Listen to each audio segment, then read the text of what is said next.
Ja, herzlich willkommen, liebe Freunde, heute Morgen vor unserem Geschäft in Hamburg am Flughafen. Wir haben hier mal ein ganz außergewöhnlich großes Auto heute Morgen für euch in der Präsentation. Schaut euch das mal an. Also man muss sagen, das ist ein Bild von einem Auto. Das letzte Mal, dass ich so ein Fahrzeug in dieser Pracht gesehen habe, ist ein Mercedes 600 Pullman gewesen, den wir übrigens gerade kürzlich verkauft haben, der ungefähr die gleichen Ausmaße hat. Das ist ein Rolls-Royce Phantom mit LWB, also Long Wheelbase, Extended Wheelbase heißt das in Englisch. Der Wagen ist der seltenste dieser Serie überhaupt. Den gab es ja als Cabrio, den hat es gegeben als Coupé und dann halt eben so. Und dieser hier ist ganz schwarz. Man konnte damals übrigens 44.000 verschiedene Konfigurationen wählen, um sich so ein Auto zu bestellen. Also Rolls-Royce hat versucht, möglich zu machen, was überhaupt möglich war. Der Wagen ist aus dem Jahr 2009, ist Rolls-Royce gepflegt. Das sage ich jetzt einfach mal. Und schaut euch das mal an. Also alleine mal, wie die Türen hier zu öffnen sind. Auf diese Art und Weise. Wir haben das jetzt mal komplett aufgemacht, die Türen. Dann das helle Leder. Schaut euch mal den Platz hinten an. Der Wagen ist 6,30 Meter ungefähr lang. Das ist wie gesagt ein Extended Wheelbase. Er hat alle erdenklichen Extras. Hat einen Neupreis, der geht gegen 600.000 Euro. Liegt heute deutlichst unter 300, damit man sich das mal vorstellt. Also wer wirklich viel Auto haben möchte und was extrem Exklusives, hier hat er ihn, ein Prachtstück von Fahrzeug. 1998 hat er bekanntlich BMW Rolls-Royce übernommen. Die haben dann 4 Jahre lang gebraucht, bis sie diesen Wagen konfiguriert und entwickelt haben.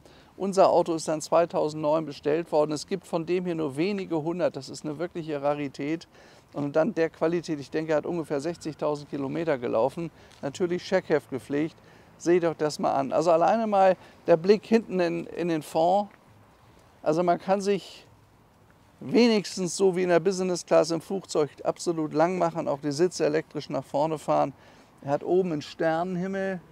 Ja gut, jetzt fahren wir mal den Wagen, der ist rechtsgelenkt, das ist ein Rechtslenker, hat ein ganz bedeutender englischer Schauspieler gefahren. Dann ist er in zweiter Hand gelangt bei unserem Kunden und der hat ihn jetzt besetzt und wandert aber aus Deutschland, sagt er, da wo ich hingehe, kann ich das Auto leider nicht bewegen. Deswegen haben wir ihn jetzt zum Weiterverkauf bekommen. Also es ist wirklich eine Rarität, weil die ganz, ganz wenig gebaut wurden. Und dann noch in der Qualität und auch in dieser Farbkonstellation, wie ich meine, ist das Auto wirklich bestechend.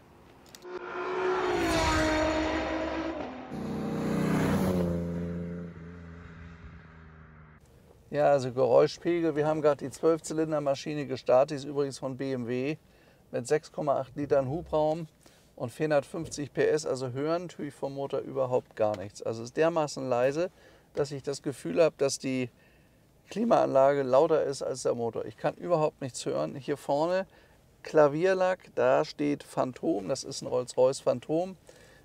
Phantom hat es ja schon 7 Mal vorher gegeben, aber das, was Rolls-Royce bis dato gebaut hat, Thema Phantom, hat mit dem hier nichts mehr zu tun. Das ist eine Neuentwicklung, die es 4 Jahre lang gegeben hat über die Firma BMW. Und was man hier geschaffen hat, ist wirklich faszinierend. Also ich bin so einen Wagen mal in klein gefahren, aber das ist der lange hier. Also man schwebt wie auf Wolken, man spürt überhaupt nichts. Der Wagen, man hat fast den Eindruck, dass der Wagen die Straße gar nicht berührt. Also man gleitet dahin. Man muss natürlich auch sehen, so ein Wagen kostet fast 600.000 Euro in dieser Ausstattung.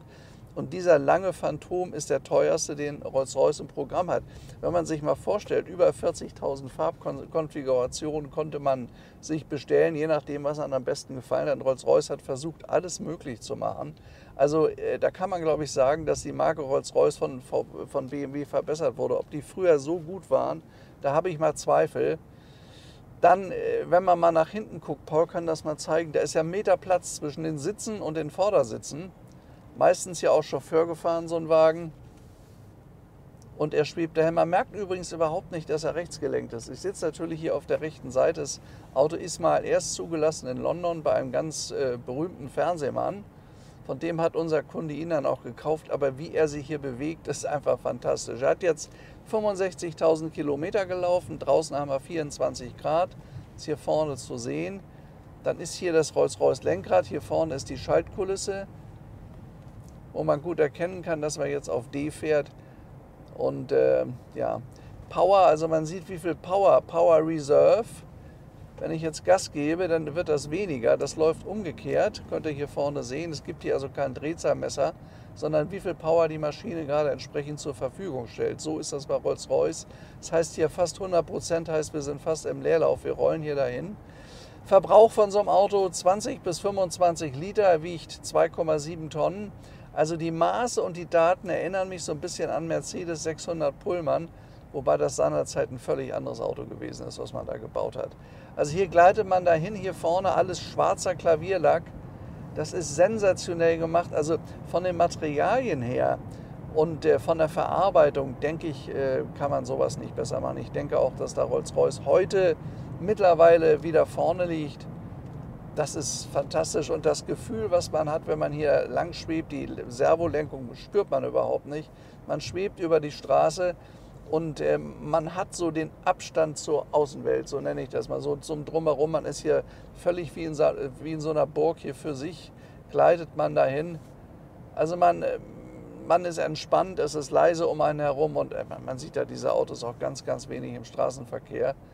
Aber das Reisen an sich, also das kann ich jetzt schon sagen, das ist wirklich ein Erlebnis. Schaut mal, hier greift man rein, wenn die Tür zugeht. Hinten kann man Türen schließen, wenn man auf den Knopf drückt. Das machen die selbsttätig. Auch hier schwarzer Klavierlack. Ich weiß nicht, ob ihr das sehen könnt. Aber eine bessere Qualität kann man ja im Auto gar nicht verarbeiten. Dann hat er hier vorne rechts die 4 elektrischen Fensterheber. Die dicken Zuziehgriffe hier, das heißt, hier geht es auf. Also Chrom auch. Ihr könnt auch sehen, in welcher Qualität das hier verarbeitet ist, ne? Also da ist jedes Detail in dem Auto auch durchdesignt, jedes Detail. Und jetzt, so wie ich hier so dahin gleite, das Auto ist wirklich fantastisch. Ja, Kraft hat er genug mit 460 PS, ist also ausreichend, hat er fast eine 7-Liter Maschine. Ist in 6 Sekunden trotzdem auf 100, trotz des hohen Gewichtes. Und ich glaube, dass solche Autos, weil die nur ganz, ganz selten sind, ich glaube, sehr wertvoll sind und sehr wertvoll auch bleiben. Es gibt keine am Markt und wie ich meine, schwarz, er ist ja richtig pechschwarz, ist er am schönsten. Hat das helle Leder innen, das ist überhaupt nicht schmutzig oder verwohnt oder was. Das hat auch eine ganz tolle Oberfläche, wobei die Oberfläche hier, das könnt ihr sehen, eine andere ist, die ist ganz leicht gepunktet als hier. Man sitzt toll, das ist ganz gemütlich, es ist ganz weich alles. Also es ist schon wirklich ein Erlebnis, kann ich nicht anders sagen. Es ist ein Erlebnis, so einen Wagen bewegen zu dürfen.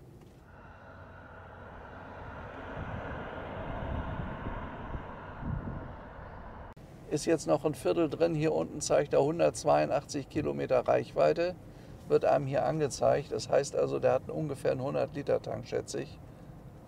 Was aber auch ausreichend ist, aber man fährt den Wagen, glaube ich, nicht schnell. Also es ist nicht ein Auto, was man zum Rasen gebraucht. Ich bin neulich mal ein Cabriolet von Hannover nach Essen gefahren. Kraft haben die eine ganze Menge, die Autos, aber eigentlich will man das gar nicht. Man fährt so einen Wagen 120 bis 140 hier, jetzt auch in der Stadt Hamburg, man gleitet dahin. Man hat wirklich ein wunderschönes Auto. Hier vorne sind die auch in teuerstem Leder abgestiegen. Seht euch das mal an, wie edel das hier alles gemacht ist. Mit Beleuchtung da oben. Also es ist alles 3 Klassen besser als in einem normalen Luxusauto. Und das in jedem Detail. Kann man, glaube ich, sagen. Hier vorne auch Vollleder, das Armaturenbrett. Hier sind die Belüftung, Klimaanlage, die sehr effektiv und leise arbeitet. Auto hat einen Sternenhimmel, wir haben den gerade mal zum Leuchten gebracht. Das ist natürlich auch faszinierend. Schafft nochmal ein ganz anderes Gefühl für die Mitfahrenden. Also 4 Leute sind in dem Wagen hier optimal aufgehoben und können ganz tolle Reisen aber machen. Es ist hinten auch noch der Regenschirm drin, Rolls-Royce Regenschirm. Vorne haben wir die Emily drauf, ist ja weltberühmt, das Logo der Marke Rolls-Royce. Und es gibt hier einen Knopf im Inneren, da kann man sie dann versenken. Das heißt, dass sie nicht gestohlen wird. Die wird ja ganz gerne mal gestohlen. Ist nicht der Fall. Hier ist Handschuhfach. Paul hat das gerade mal geöffnet für euch. Auch hier alles in Chrom. Also besser und hochwertiger kann man sowas, denke ich, nicht machen. Das ist schon wirklich einmalig. Also das ist wirklich ein wertvolles Auto. Und wenn man sich überlegt, dass so ein Wagen heute unter 250.000 Euro kostet, bin ich der Meinung, ist das fast ein Sonderangebot. Das ist einfach eine Show. Es ist was ganz Außergewöhnliches. Und die Mechanik, welche Meister hieran gearbeitet haben, das meiste ist ja Handarbeit bei so einem Rolls-Royce. Also das ist schon toll, was der Mensch hier zustande bringt. Ich finde, sowas gehört erhalten und sowas muss man auch genießen. Wenn man die Möglichkeit hat, das mal zu genießen, muss man das tun. So. Hier vorne gibt es die Sitzeinstellung. Alles elektrisch natürlich, ist versteckt hier unter der Klappe. Ja, es ist im Detail alles noch ein bisschen aufwendiger, alles noch ein bisschen besser. Ja, es fährt sich nach hinten, also es ist schon wirklich toll. Kann man nicht anders sagen. Wie geht das links? Wie geht er nach unten? Aha. Ja, Platz hat man sowieso genügend in dem Auto hier. Und toppen tut man das. Ich meine, das ist auch ein Fahrerauto, man kann ihn toll fahren, das ist sehr schön. Aber ich kann mir hier auch gut vorstellen, hinten zu sitzen und mich fahren zu lassen. Also eins steht fest, man merkt hier keinen Kanaldeckel. Wir haben in Hamburg manchmal schlechtere Straßen. Ich mag es hier drin überhaupt nicht. Er hat natürlich Luftfederung, aber in einer Feinheitsstimmung, die ist schon wirklich bedeutend. Also man kann über so Sachen auch nur dann urteilen, wenn man sowas wirklich mal bewegt hat. Und da muss ich wirklich sagen, ein Auto ist ja teilweise 2- bis 3-fach so teuer wie andere Luxuslimousinen. Da versteht man auch warum. Also wenn ich mir jedes Detail angucke, wie hochwertig das hier gefertigt ist, auch mit welchem Ergebnis beim Fahren, das ist es wert. Das ist es wirklich wert. Und jedem, der Lust hat, einen Rolls-Royce zu fahren und das in der Güte und der Qualität, der muss sich so ein Auto eigentlich kaufen. Ich finde, dass der Wagen nicht teuer ist. Bei dem, was er hier leistet, ist es ein langer, er ist ganz, ganz selten. Und dann hat er nicht irgendwie eine quietschige Farbe. Es gibt ja manchmal Leute, die meinen, sie müssen das Auto in weiß oder in lila oder ich weiß nicht wie lackieren. Schwarz ist er natürlich, es ist ein richtiges Repräsentationsfahrzeug und steht dem Auto, wie ich meine, am besten. Schwarz und helles Leder und das absolut sauber, perfekt gepflegt. Ja, ist toll, wie man hier dahergleitet. Das ist, könnte man länger machen, meine ich, nicht? Also ist auch super klimatisiert, das Auto. Man muss da nicht erst warten, bis der laut losbläst oder so, gleich ganz leise. Hier sind die Öffnungen für die Klimaanlage überall verteilt im ganzen Auto. Ja, das ist schon faszinierend. Also da bin ich wirklich jetzt beeindruckt am Samstagmorgen. Ich fahre ja viele Autos, wie ihr wisst, haben wir mittlerweile bald 400 Filme gemacht und immer wieder neue Autos. Aber der Rolls-Royce hier mit dem langen Radstand, man merkt auch, dass der einen langen Radstand hat, der schluckt alles, der liegt ganz satt auf der Straße. Das kann ich eins mal probieren, mal gucken. Ja, er rauscht auch schön los. Guck mal hier, also er hat ja richtig Kraft. Trotzdem bleibt er absolut leise. Also diesen Schub braucht man eigentlich gar nicht. Aber wenn man das möchte, hat er ihn zur Verfügung. Ja, also wie der gefedert ist ja faszinierend, nicht? Also er schwebt über die Straße. Ich glaube, das trifft es am besten. Begeistert mich auch total. Man merkt überhaupt keine Bodenunebenheit. Man hört auch nichts. Man ist völlig abgeschirmt in dem Wagen. Also ich sage mal, das ist, glaube ich, die edelste und luxuriöseste Art und Weise, sich im Automobil fortzubewegen. Das Interessante ist das Gefühl, was man hier drin hat. Man ist völlig für sich. Das Drumherum außen, das interessiert einen gar nicht. Das ist so eine eigene Welt hier drin. Und man fühlt sich von nichts und gar nichts belästigt, bedrängt oder das passiert einem ja mal, wenn Autos so hinter einem her tanzen oder Lichthupe oder Hupen oder das ist mir hier vollkommen egal in dem Wagen irgendwie. Man schwebt dahin, ist wirklich toll. Ein tolles Gefühl. Wirklich ein außergewöhnlich tolles Gefühl. Man kann das richtig genießen. Auch der hektische Stadtverkehr, das hat mir ja meistens fürchterlich stressig, ist einem hier relativ egal. Also wenn man jetzt hier vorne drückt, schaut man, dann dreht sich das, ist bei den neuen Bentleys auch der Fall. Und dann hat man nochmal ein komplettes Display offen, wo man verschiedene Sachen einstellt. Also jedes Detail durchdacht und völlig perfekt ausgeführt, qualitativ höchstwertig. Also da muss ich wirklich sagen, ich habe noch nicht eine einzige Stelle gefunden, wo ich sagen könnte, schlecht verarbeitet oder passt nicht richtig. Das ist alles sensationell gemacht. Wirklich sensationell gemacht. Meine Hupe, die geht nicht. Low, was ist das hier? Das. Ah, die Hupe. Auch sehr weit weg, die Hupe. Aber ich glaube, draußen vernimmt man sie. Ja, das war jetzt mal eine schwebende Landstraßenfahrt mit unserem Rolls-Royce Phantom aus dem Jahr 2009. Ihr müsst mal im Straßenverkehr schauen, also lange Extended Wheelbase gibt es so gut wie gar keine, weil die auch extrem, die waren ja teurer als die Cabrios oder als die Coupés. Sehr viel teurer. Und viele behalten die Fahrzeuge auch, sind dann in Familienbesitz, das kauft man sich einmal. Sowas ist oft eine Anschaffung fürs Leben und verkauft dann sowas nicht mehr. Also es ist eigentlich toll, dass das hier an den Markt gekommen ist und auch toll ist, dass wir den bekommen haben, den Wagen. Das wissen wir auch sehr zu schätzen, also das was Außergewöhnliches. Man muss sich ja mal vorstellen, wenn man sich heute einen Porsche 356 kauft, der perfekt restauriert ist, das ist genauso teuer wie so ein Auto hier. Also da passt die Verhältnismäßigkeit nicht richtig, finde ich, aber die ist halt so. Weil hier hat man ein richtiges Auto in der Hand. Also einmalig schön. Einmalig schön. Also Lukas, wenn dann sowas, ne? Ja, siehst du, mein Sohn Lukas ist 14, ist vollkommen begeistert. Aber solche Erfahrungen muss man erst mal machen, weil wenn man das nicht gemacht hat, kann man es auch gar nicht beurteilen.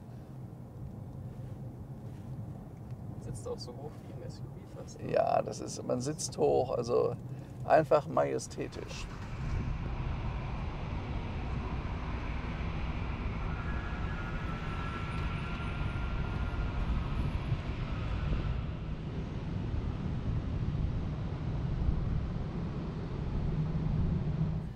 Ja, also ich habe jetzt mal hinten im Fond Platz genommen.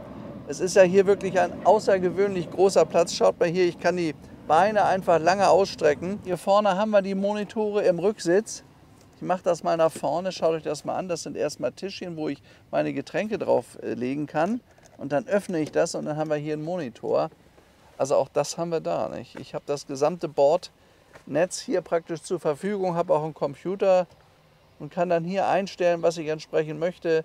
Radio, TV, also ist alles vorhanden. Dreht man hier an diesem Knopf. Ja, und wenn man dann sagt, möchte ich nicht, möchte vielleicht was trinken, verwende ich das wieder so. Man kann auch das hier hineintun. Hier vorne hat man Getränkehalter. Wenn man der mal bei McDonald's vorfahren sollte mit dem Wagen, kann man das hier platzieren. Und hier vorne, was ist das? Hier sind Telefon hier vorne. Natürlich ganz edel alles gelöst. Also das ist schon wirklich toll gemacht. Hier ist ganz großes Kino. Dann hier drin sind nochmal die elektrischen Sitzverstellungen in alle Bereiche. Ich kann den Sitz ja fast waagerecht fahren. Hier ist alles drin, was nötig ist. Schaut mal hier. Hier vorne, da kommt Champagner rein. Den haben wir jetzt leider nicht. Kühlgestellter, gekühlter Champagner ist hierfür. Also praktisch alles vorhanden, was der nötig tut. Und hier oben, das ist eigentlich die richtige Show, das ist der Sternenhimmel. Schaut euch das mal an. Das ist also ein dermaßen tolles, edles Salongefühl, was man hat in diesem Wagen. Das ist schon wirklich beeindruckend. Man kann übrigens, wenn man die Türen automatisch schließt, wo muss ich da drauf drücken? Da oben in der Ecke. Hier ist ein Schalter, da steht Close. Schau mal, die geht dann ganz von alleine zu, die Tür. Ja. Und entsprechend kann ich auch die Gardinen, die er hier natürlich hat, automatisch elektrisch vor- und zurückfahren. Genau, hier oben. Drückt man dann da. Also wenn man gerne für sich sein möchte, dann fährt man das einfach zu und man hat hier sein Abteil völlig diskret. Man kann tolle Geschäftsreisen mit Geschäftspartnern führen. Das ist schon wirklich toll. Alles vorhanden. Erste Klasse. So, und das geht natürlich auf beiden Seiten. Das geht da drüben auch. Schaut mal auf der anderen Seite. Also das ist wahrer Luxus. Hinten geht auch. So, und hinten kann man das ausschließen. Habt ihr das gesehen? Das sind hier oben diese 3 Schalter in der Decke. Da könnt ihr praktisch alle 3 Fensterelemente aufmachen, zumachen. Also ist schon wirklich toll. Ich kenne kein anderes Automobil, was diesen Luxus und diesen Extra oder diese Extras zur Verfügung hat. Die Klimaanlage ist beidseitig geregelt, ist hier alles warm, kalt einzustellen. Schaut mal hier. Also ist alles, also ist für jede Person, die in diesem Auto sitzt, einzeln einstellbar von einer absoluten Top-Qualität. Alles da. Man hat an alles gedacht. So, jetzt mache ich hier mal auf, ne? Nee. Aufmachen muss man leider selber. Ach, aufmachen muss man selbst? Naja, gut. Jetzt schauen wir mal kurz hinten in den Kofferraum.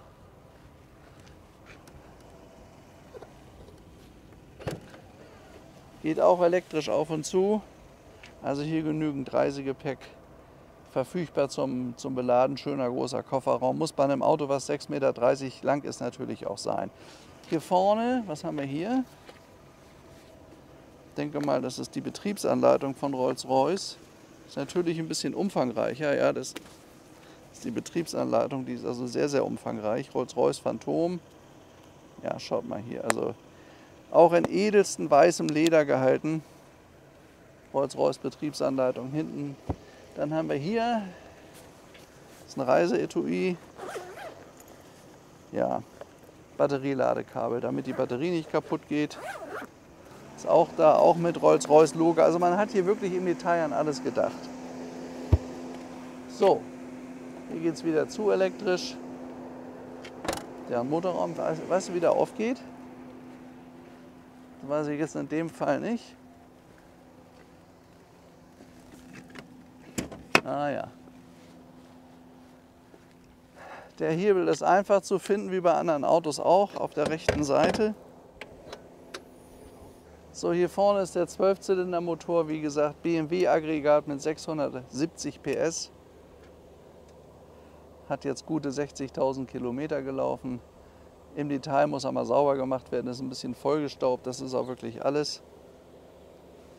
Aber auch hier Zustand perfekt, leistet 460 PS, verbraucht so um die 20 Liter. Hat mein BMW auch genommen. Ja, aber schon ein tolles Auto, was sie hier gemacht haben. Was übrigens ganz bemerkenswert ist, wir haben also jetzt auf unserem Dreh die letzte halbe Stunde nur begeisterte Leute gehabt. Ich habe immer gedacht, das ist ein riesen Neidfaktor. Nein, die Leute haben Ehrfurcht und Respekt vor dem Auto. Also finde ich ganz interessant und waren allesamt extrem freundlich. Bei Porsche ist das teilweise anders, bei Ferrari auch. Hier überhaupt nicht.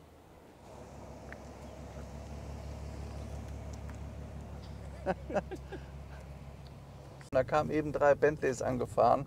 Auch wirklich tolle Autos, aber man muss wirklich sagen, gegen den Rolls-Royce fällt so ein Bentley einfach ab. Also wenn man das im direkten Vergleich sieht, das ist den Leuten hier wirklich, den Konstrukteuren wirklich gewonnen, hier was zu schaffen, was eine Aura um sich herum hat, eine Ausstrahlung, eine Grandezza, die ist einfach faszinierend. Das muss ich wirklich, muss ich zugeben.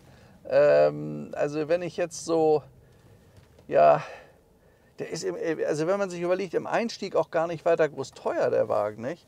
Also eigentlich müsste man so einen Wagen fahren. Besser geht es ja gar nicht. Aber wir haben ja früher mal gesagt, das beste Auto der Welt, also kann ich bei dem hier wirklich nachvollziehen. Der hat eine Güte, eine Qualität, eine Verarbeitung und vor allen Dingen eine Ausstrahlung drumherum. Also es ist schon faszinierend. Und auch wie er sich bewegt. Die Art, was einem das Auto vermittelt, ist sensationell. Also die Bentleys dagegen, die sahen eben richtig arm aus, die da kamen. Ja, gut, weiß ich, aber darf man das sagen? Darf man wahrscheinlich gar nicht sagen, aber na egal. Ja, jetzt sind wir damit gefahren, vielleicht 10 Kilometer war jetzt gar nicht so viel oder 15 Kilometer, aber ich muss sagen, ich bin nachhaltig beeindruckt. Ein faszinierender Wagen. Ist ein Rolls-Royce Long Wheelbase, dadurch ist er ganz, ganz selten Extended Wheelbase mit einem ganz langen Radstand. Vergleichbar mit Mercedes 600 Pullman. Ich muss auch sagen, von der Qualität und vom Luxus her ist er wirklich vergleichbar mit dem damaligen Mercedes.